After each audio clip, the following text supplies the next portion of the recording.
What's up, guys? This is the Strong Family Money Show. Thanks for stopping by. My name is Andres. Today we have four more tips for dads out there. Here on the Strong Family Money Show, we help dads focus on their fitness, their finances, and their family by giving tips that I've either experienced or researched or I'm currently learning to help bring them to you. So first is again, we go over four subjects here on the Strong Family Money Show. Technically three.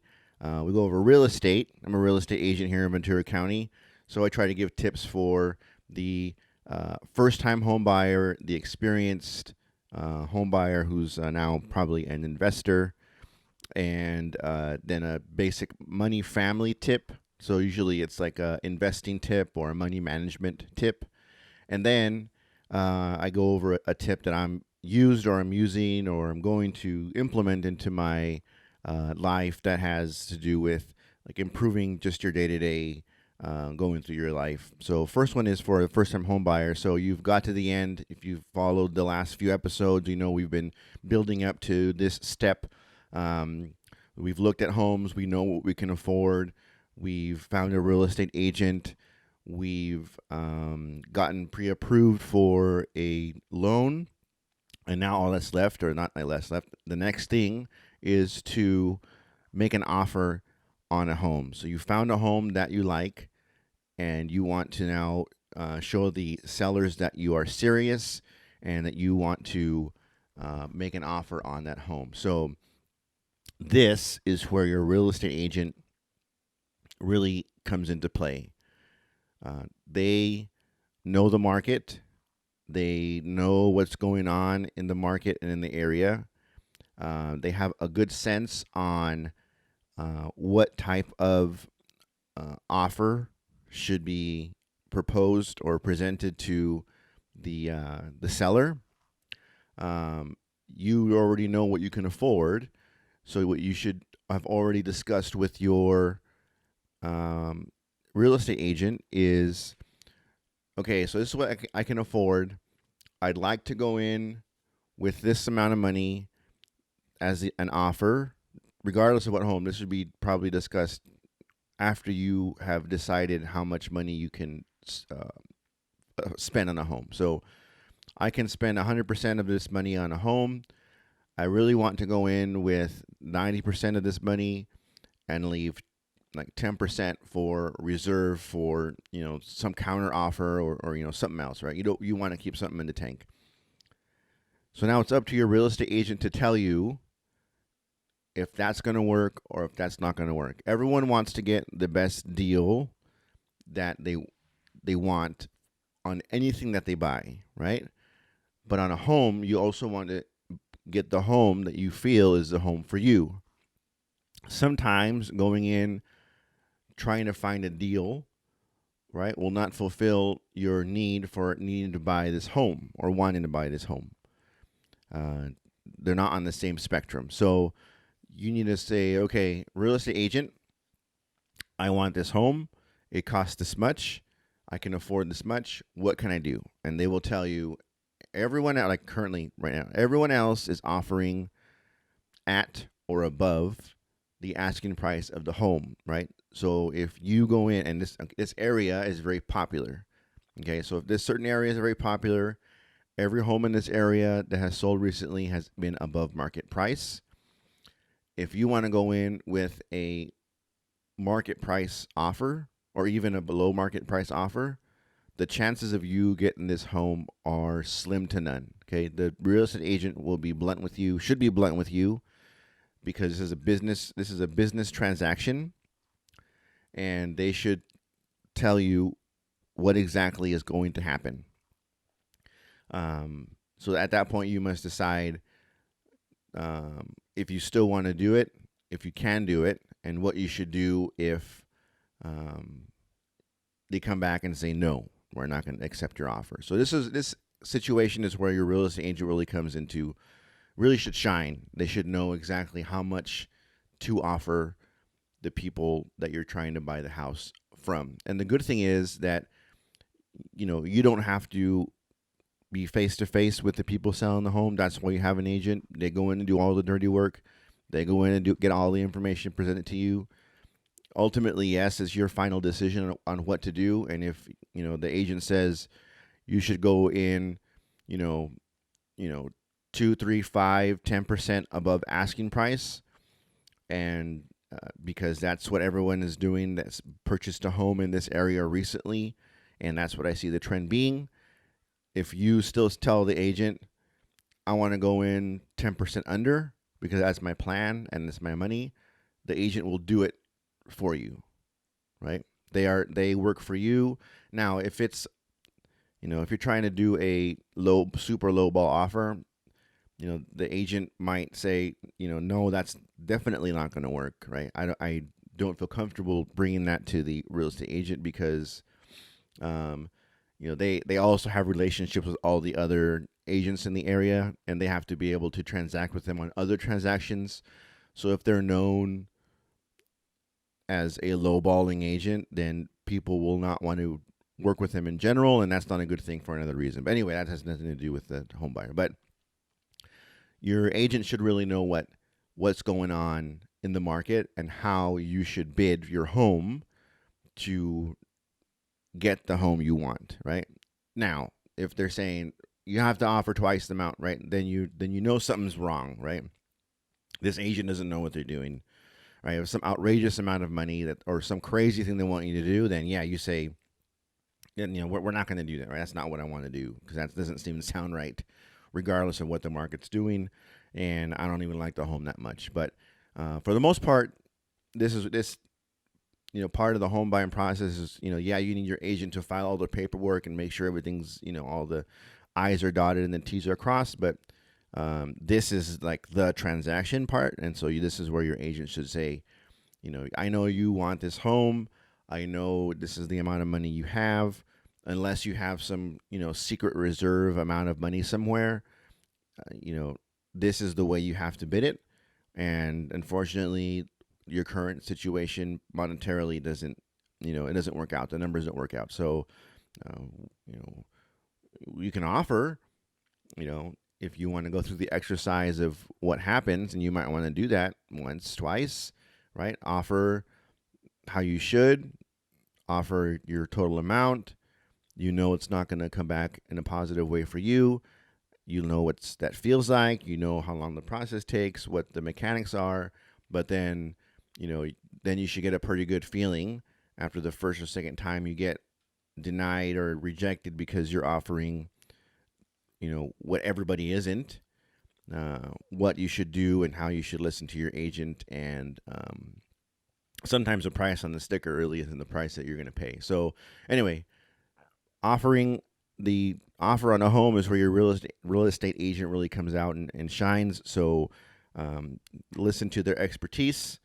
It's ultimately your money and your decision, but this is why you really have an agent to make a proper offer. So next is a real estate investing tip. So there's lots of things to invest. Let me look at my notes here. Lots of things to invest in. They come in all shapes and sizes. There's a flavor for everyone. So I mentioned on a previous episode, invest in what you know. And that is very important for the first-time investor to be comfortable on what they're investing in. But just know that there are other ways to invest out there, depending on your comfort level, your money situation, and what you ultimately want your business to. Because real estate investing is a business, and what you ultimately want your business to look like in the long term. So, you can invest in single family homes, right? That's probably the easiest. If you already buy a home, like I said previously, you know what the process is for getting that. You can invest in mobile homes, right? They're a little cheaper. There are nuances that go along with investing in mobile homes. You can buy a few and rent them, right? There are parts of the reasons, or there are points in the reasons. So I went over the previous episode, why you invest in something, what are the benefits of investing. Mobile homes probably don't fit at least one of those bullet points, but if price point is very important to you and you only have a certain cash of money to do this with, there are ways to you have to give up something so you can get something in on the other end. So mobile homes, appreciation probably isn't the same as a home. There are other costs associated with a mobile home. Make sure understand everything going in, but that's also an option. You can invest in multifamily homes like duplexes or triplexes. People like these in general because so if you buy, let's just, if you buy a duplex, two homes on the same lot, you can live in one and you can rent one out.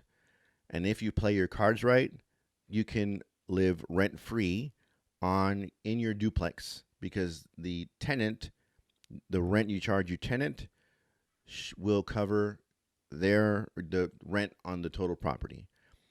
So you can buy it. It could be a property that requires some work. Great, even better. You're handy. You know someone who's handy. You fix up the property. You live in one. You charge rent on the other, and you live rent free in your property. They're paying off your mortgage. And if you then want to make another move to another duplex, you can then rent the one you're living in and go to the next one and do it all over again. And you can do this with duplexes, triplexes, fourplexes, right?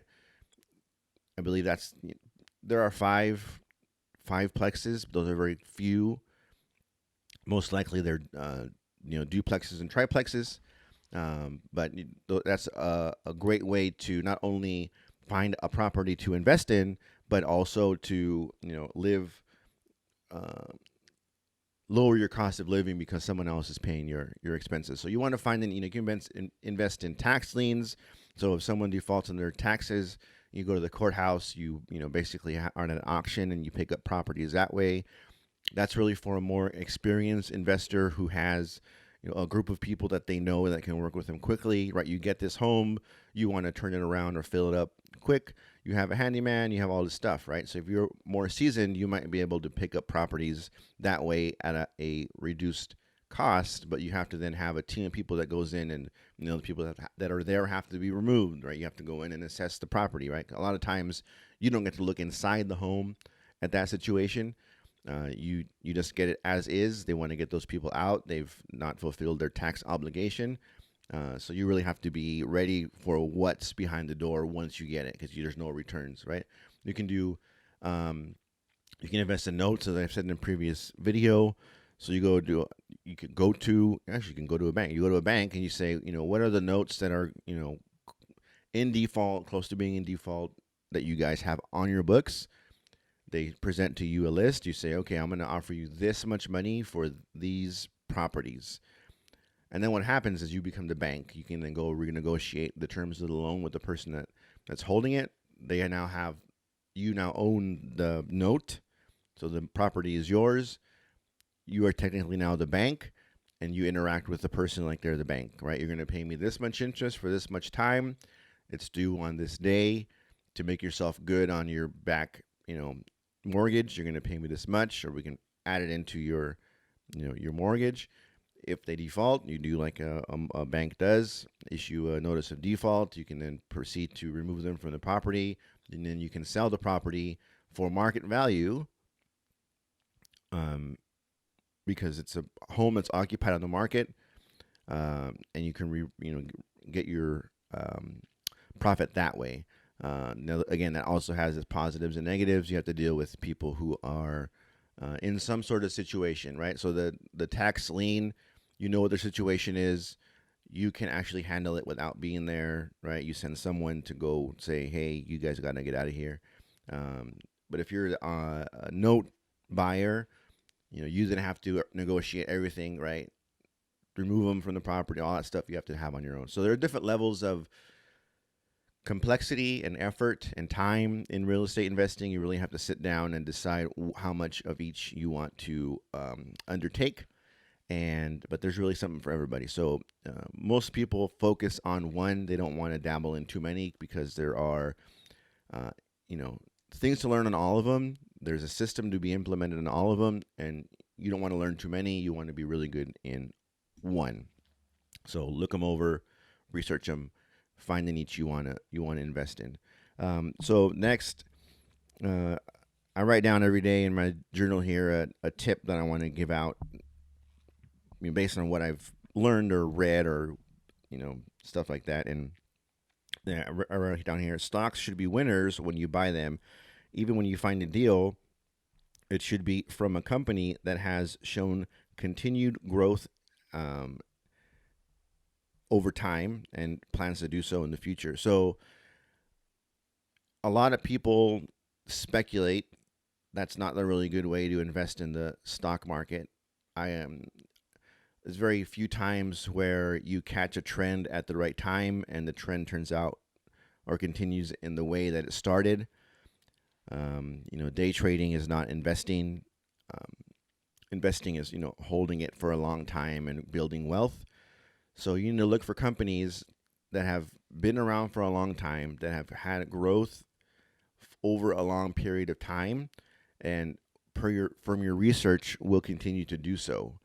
So they know the strategy of how to the market's going to go up and down regardless of what a company does. That's just the way the market works. But you can pick companies who have a track record of winning. They always deliver on their earnings calls, right? When they tell their investors what they're going to do, they deliver. Their stock has over time always gone in the right direction.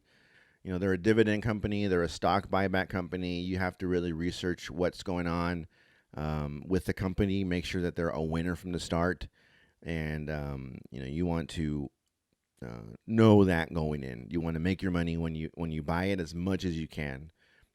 So a stock should be a winner when you buy it. Don't try and time or predict what the market's going to do, because a lot of the time, a big emphasis on a lot of the time, that doesn't work out for the investor. So next, I have a personal development tip. So we all have a side that we try to hide, either because it's not who we are anymore or because it will derail where you want to go.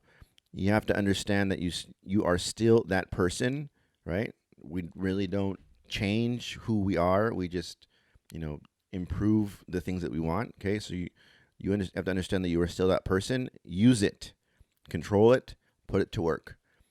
So if you have some negative things in your past that you're trying to not be anymore, you probably you are still that person, right? You have other characteristic attributes, personality traits that you are showing everybody else, putting them forward because you want to be that person now, but you still are that person. And what you're doing for the rest of your life, and this may not sound positive, but it's going to be positive. Your entire life, you're trying to fight to keep that person away, right? But if you can, because they're still your personality traits, find traits of the person you used to be to apply them, help the person that you are now or want to become, right?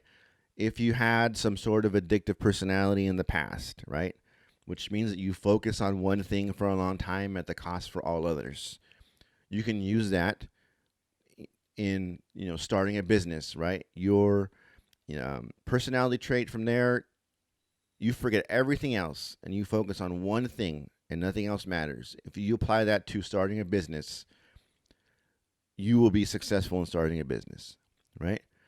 So there are traits that you can repurpose in the person that you used to be or the person you don't want to be anymore.